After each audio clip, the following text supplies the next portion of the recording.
బండి యాదగిరి స్ఫూర్తి ఈరోజు కూడా మా దగ్గర ఉన్నది. ఇవాళ నేను చెప్తున్నా, గజ్వెల్లనే నిన్ను సమాధి చేసే బాధ్యత మాది, మా యువకులది. తెలంగాణ సమాజం నీకు అన్ని అవకాశాలు ఇచ్చింది, ఆస్తులు ఇచ్చింది, అంతస్తులు ఇచ్చింది, ఆగర్భ శ్రీమంతులను చేసింది.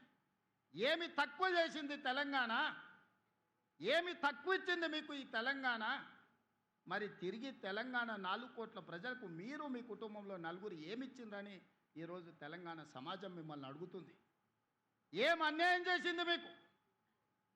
చెప్పులు లేకుంటే తిరిగేటోళ్లకు, గంజి గతి లేని వాళ్ళకి ఇలా బెంచ్ కార్లకు వచ్చినాయి కదా. అమెరికాలో బాత్రూంలు కడుక్కునేటోడు ఈరోజు తెలంగాణ రాష్ట్రానికి మంత్రి అయింది కదా. దుబాయ్ పాస్పోర్ట్ బోకరు తెలంగాణ రాష్ట్రానికి ముఖ్యమంత్రి అయింది కదా. ఏం తక్కువ చేసిందని నేను అడుగుతున్నా ఈ తెలంగాణ మీకు. ఎన్నడైనా ఏ దుబాయ్కి పంపించే పాస్పోర్ట్ బ్రోకర్ కేంద్ర మంత్రిగా తెలంగాణ రాష్ట్రానికి ముఖ్యమంత్రి అవుతాడని కలలు కన్నాడా? అలాంటి దుబాయ్ పాస్పోర్ట్ బ్రోకర్ని ఇవాళ తెలంగాణ రాష్ట్రానికి ముఖ్యమంత్రిగా తెలంగాణ ప్రజలు చేశారు. అమెరికాలో బాత్రూంలు కడుక్కునే నిన్ను ఐటీ ఇండస్ట్రీస్ మినిస్టర్గా 10 సంవత్సరాలు ఈ ప్రజలు భరించారు. రబ్బర్ చెప్పులు లేని కోమటిరెడ్డి వాళ్ళ ఇంటి ముందల 1000 రూపాయల కోసం గంటల కొద్దీ నిలబడ్డ నిన్ను, నీ కుటుంబాన్ని ఈరోజు మంత్రిగా చేసిండ్రు.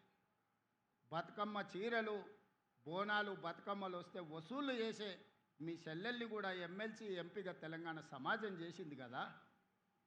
చివరికి సాడరాలో సోడా పోసే ఆయన సడ్డకుని కొడుకుని కూడా రాజ్యసభ సభ్యులను చేసి, చివరికి సాడరాలో సోడా పోసే ఆయన సడ్డకుని కొడుకుని కూడా రాజ్యసభ సభ్యులను చేసింది కదా.